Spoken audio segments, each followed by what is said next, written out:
अध्यक्ष महोदया, जिस डॉक्यूमेंट्री को लेकर केवल यह सदन ही नहीं बल्कि सारा देश इस समय सचमुच अपने को शर्मिंदगी महसूस कर रहा है, उसके संबंध में इस सदन के भी सम्मानित सदस्यों ने भी अपनी चिंता व्यक्त की है और अपनी नाराजगी व्यक्त की है। मैं यह सदन को अवगत कराना चाहता हूं कि इस घटना के संबंध में ज्यों ही मुझे जानकारी मिली, इसी प्रकार की नाराजगी मेरे अंदर भी पैदा हुई थी और तुरंत संबंधित अधिकारियों को टेलीफोन मिलाकर मैंने इस संबंध में जानकारी हासिल की। जानकारी हासिल करने के पहले ही मैंने यह कह दिया, किसी भी सूरत में यह डॉक्यूमेंट्री ब्रॉडकास्ट नहीं की जानी चाहिए, चाहे वेब पोर्टल हो, चाहे प्रिंट मीडिया हो अथवा इलेक्ट्रॉनिक मीडिया हो। इसके लिए पूरी तरह से प्रिकॉशन लिया जाना चाहिए। कल ही अदालत के द्वारा इस संबंध में एक आदेश हम लोगों ने प्राप्त कर लिया है कि अब इलेक्ट्रॉनिक मीडिया में भी अब इसे कोई नहीं दिखाएगा। और इतना ही नहीं, मुझे आश्चर्य है कि परमिशन दी गई 24 जुलाई 2013 को। 24 जुलाई 2013 को यह डॉक्यूमेंट्री, इस डॉक्यूमेंट्री के लिए उस कन्विक्टेड जो इनमेट था, जो कन्विक्टेड जो अपराधी था, उसका इंटरव्यू लेने के लिए इजाजत दी गई। मैं बहुत ही सचमुच अचंभित हूं अध्यक्ष महोदया, हो सकता है कोई ऐसे प्रोविजंस रहे हों कि जेल में भी इंटरव्यू लेने की किसी को इजाजत दे दी, लेकिन एक रेपिस्ट का इंटरव्यू लेने की इजाजत ये कैसे दी गई, किन परिस्थितियों में दी गई? ये सचमुच ये बहुत ही चौंकाने वाली घटना है हमारे।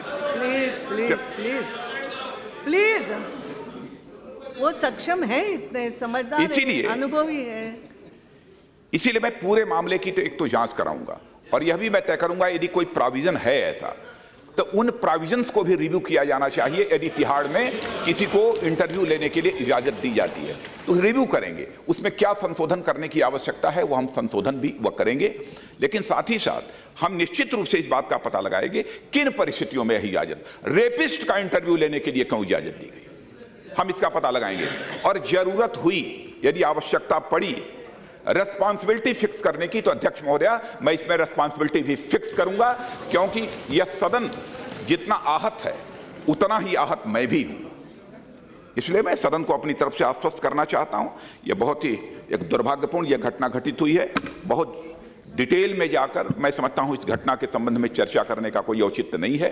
तुरंत ही इसका मैंने संज्ञान लिया और जो भी आवश्यक कदम उठाए जा सकते थे वो आवश्यक कदम उठाए हैं और आगे भी जिस भी प्रोविजंस के तहत या इस प्रकार के आदेश निर्गत किए जाते हैं उनको रिव्यू करने की जरूरत है तो हम रिव्यू करेंगे, संशोधन करेंगे। Yes, Shahnawaz, actually after this I don't think this is necessary. Yeah, I would like to. एक मिनट नहीं, अभी कोई नहीं बोलेगा। No, nothing. See, Madam Speaker, I will just take a 2 or 3 minutes. Please, please. इस पे कोई चर्चा नहीं कर रहे। Please sit down. Please take your seat. Convey this feeling to the Bar Council of India also, because a practicing lawyer has made such a vulgar statement that no, madam, I am also a practicing lawyer. He is also a practicing lawyer.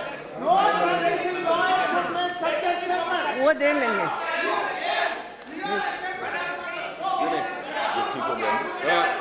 Please, Sampath ji, the point you made is a relevant point. I'll convey it to Law Minister.